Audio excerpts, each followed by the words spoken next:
बिस्मिल्लाहिर्रहमानिर्रहीम। अस्सलाम वालेकुम। मेरा नाम अहमद नवाज़ है और आप देख रहे हैं अर्ज़ मुक़द्दस। अभी थोड़ी देर पहले शहबाज शरीफ की कहीं कोई प्रेस कॉन्फ्रेंस लगी थी। अब मुझे ये भी नहीं पता कि वो पुरानी थी या अब ताज़ा कोई आज या कल की थी, लेकिन उस प्रेस कॉन्फ्रेंस में एक सहाफ़ी, नाम मैं नहीं जानता, उन्होंने उनसे सवाल पूछा कि ये जो हमारे स्विस बैंकों में पैसे पड़े हुए हैं पाकिस्तान की साबका इशराफिया और मौजूदा इशराफिया के, वो इतने पैसे हैं कि स्विस बैंक, और उन्होंने कोई लंदन या अमेरिका के बैंक भी कहे थे, तो उन्होंने कहा कि वो इतने पैसे हैं कि वो उनका अगर 5% भी पाकिस्तान में आ जाए तो आपको IMF से भीख मांगने की ज़रूरत नहीं पड़ेगी। तो आप इस बारे में क्या कहते हैं?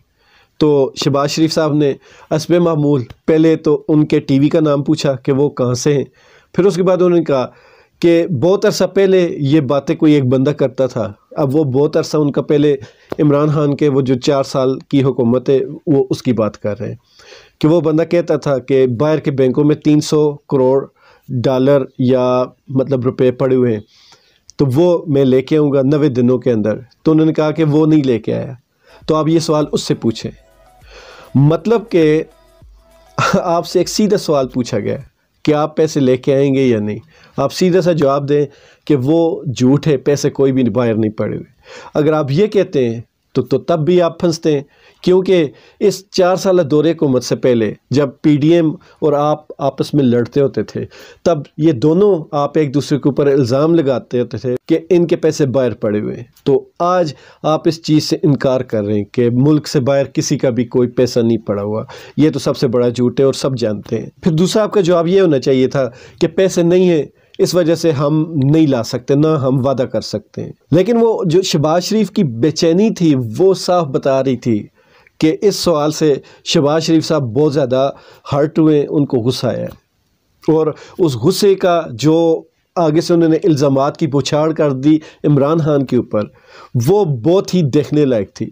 मतलब कोई जज्बाती या नया इमरान खान साहब की पार्टी का बंदा हो तो उसको शायद गुस्सा आ जाए, लेकिन हम इन लोगों के ये तेवर देखते आ रहे हैं, इसलिए अब इनके इस जो दुर्फितनी होती हैं इनके ऊपर हमें गुस्सा नहीं आता, उल्टा हंसी आती है। तो इसको हम इंजॉय करते हैं, क्योंकि सब पता है कि ये सारा झूठ बोल रहे हैं।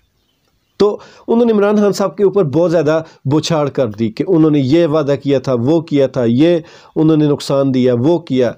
अब वो इस बात पे जो इसी मतलब की जो बात उन्होंने की वो ये थी कि इमरान खान साहब तो एहतसाब का नारा लगाते रहे, लेकिन वो एहतसाब कर नहीं सके। हालांकि ये इनके लिए बायस शर्मिंदगी है, तो ये इनके लिए डूब मरने का मकाम है कि ये दीदा दलेरी से अपनी करप्शन पे कामयाबी से पर्दा डालने को फ़ख्र से बता रहे हैं। तो ये पाकिस्तान है, उनको पता है कोई इनका कुछ बिगाड़ नहीं सकता जब तक कि एक बुज़ुर्ग का हाथ है इनके सर पे, ये तब तक अवाम इनका वाकई कुछ नहीं बिगाड़ सकती। बहरहाल अल्लाह ताला ने वादा किया हुआ है कि कुछ लोगों के हिसाब दुनिया में होंगे और कुछ के आखिरत में होंगे। अब ये देखते हैं कि ये दुनिया वाली कैटेगरी में आते हैं या आखिरत वाली में आते हैं। बहरहाल आखिर में सिर्फ एक बात ये कहूँगा कि इमरान खान के बारे में उन्होंने कहा कि अब ये दुर्फितनी है, आप अगर हंसना चाहें तो हंस भी सकते हैं, इस पर कोई पाबंदी नहीं। तो उन्होंने ये कहा कि इमरान खान साहब ने जो एक घड़ी मिली थी सऊदी शहज़ादे की तरफ से, एक गिफ्ट मिला था, उसको उन्होंने सरेआम बेच दिया, और उन्होंने इस चीज़ की भी कदर नहीं की कि उसके ऊपर खाना काबा की एक अक्स बना हुआ था। तो इसके अलावा ये इस्लामी एक टच दे रहे हैं, तो सारी दुनिया जानती है कि वो क्या कहना चाह रहे थे और अवाम को किस चीज़ के पीछे लगाना चाह रहे थे। लेकिन अब उन्होंने एक लफ्ज़ इस्तेमाल किया कि सरेआम घड़ी बेचकर उन्होंने अवाम के साथ धोखा किया।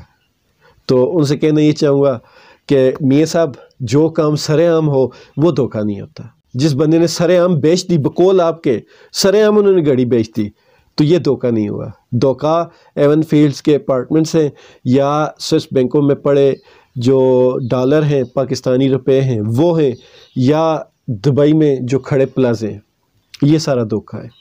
तो आप अपनी जो उर्दू डिक्शनरी है आपके पास, उसमें थोड़ी तस्हीह कर लीजिएगा। मिलते हैं इंशाअल्लाह ताला अगली वीडियो में। मुझे दुआ में याद रखिएगा। अल्लाह ताला हम सब का हामी नासिर।